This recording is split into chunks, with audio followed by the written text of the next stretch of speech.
England के एक पादरी का विश्वास की आध्यात्मिक शक्ति में अटल भरोसा था। जो कोई भी उनके घर में एक बार आ जाता वो उनके आतिथ्य और सत्कार के प्रभाव से प्रभावित हुए बिना नहीं रह सकता था। उनके मन में लोगों के लिए अथाह प्रेम भाव था, इसलिए लोग उनका बहुत सम्मान भी करते थे। एक दिन जेल से भागा हुआ चोर रात में शरण लेने के लिए इधर उधर घूम रहा था। उसने देखा कि पादरी के घर का दरवाजा खुला हुआ है, इसलिए वो उस ओर चला गया और पादरी के घर में प्रवेश कर गया।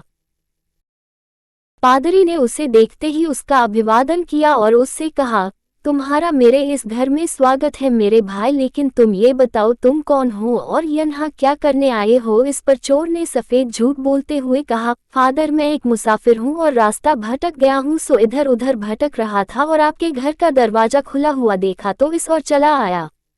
क्या मुझे सिर छुपाने के लिए जगह मिल सकती है? मैं सुबह होते ही यहाँ से चला जाऊंगा। पादरी ने उससे कहा, हाँ क्यों नहीं, तुम यहाँ आराम से रह सकते हो और मुझे लगता है तुम बहुत थक गए हो, इसलिए तुम जाकर आराम से हाथ मुंह धो लो, मैं तुम्हारे सोने और खाने का प्रबंध करता हूँ। इस पर चोर पादरी का आभार व्यक्त करते हुए स्नानघर की ओर बढ़ गया और इतने में पादरी ने उसके खाने और सोने की व्यवस्था कर दी।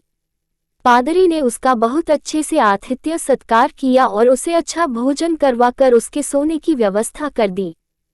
रात को सभी के सो जाने के बाद चोर के मन में चोरी की इच्छा जागृत हुई और उसने पादरी के घर से सोने के 2 दीपदान चुराकर वहां से निकल भागा।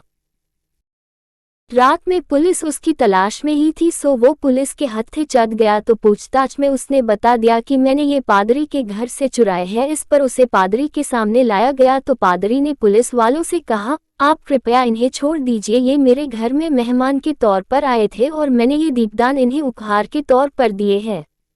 इतने में चोर के ज्ञानचक्षु खुल गए और उसे अपनी भूल का एहसास होने लगा। पादरी की उदारता देखते हुए चोर के मन में पश्चाताप होने लगा और उसने माफी मांगकर कभी फिर से चोरी नहीं करने का वचन दिया।